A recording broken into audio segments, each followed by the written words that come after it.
Daorsa Spahia dyshohet se i ka dhënë fund jetës duke u hedhur nga apartamenti në Tetov, por kjo gjë është hedhur kategorikisht poshtë nga miku i 24 vjeçares.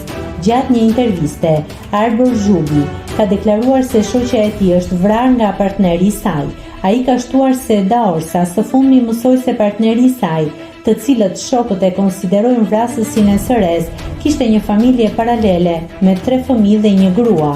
Ne jemi të shokuar, po vuajmë të gjithë si shoqëri për shkak të rrethanave, do të merremi me çështjen deri në fund.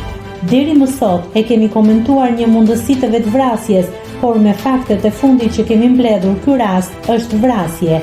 Daorsa ka qenë me personin Hevzi Sejdiu, ka qëndruar me të gjatë gjithë ditës me të në apartament. Daorsa është hedhur nga Sejdiu nga apartamenti i saj.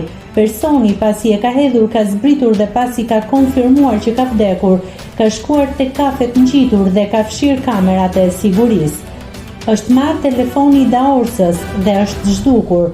Pasi është dorëzuar në polici dhe nuk ka dorëzuar atje telefonin e të tjerës, por telefonin me të gjitha gjërat e fshira.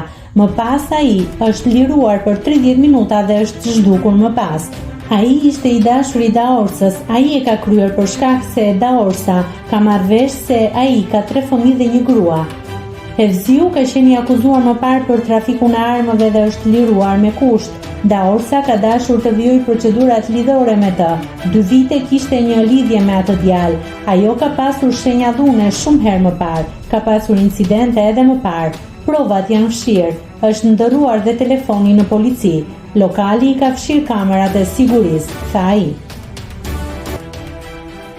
Nëse klikoni mbi butonin subscribe, do t'ju shfaqen të gjitha publikimet tona. Ju ftoj t'i bëni subscribe kanalit, të pëlqeni videot dhe të lini komentin tuaj.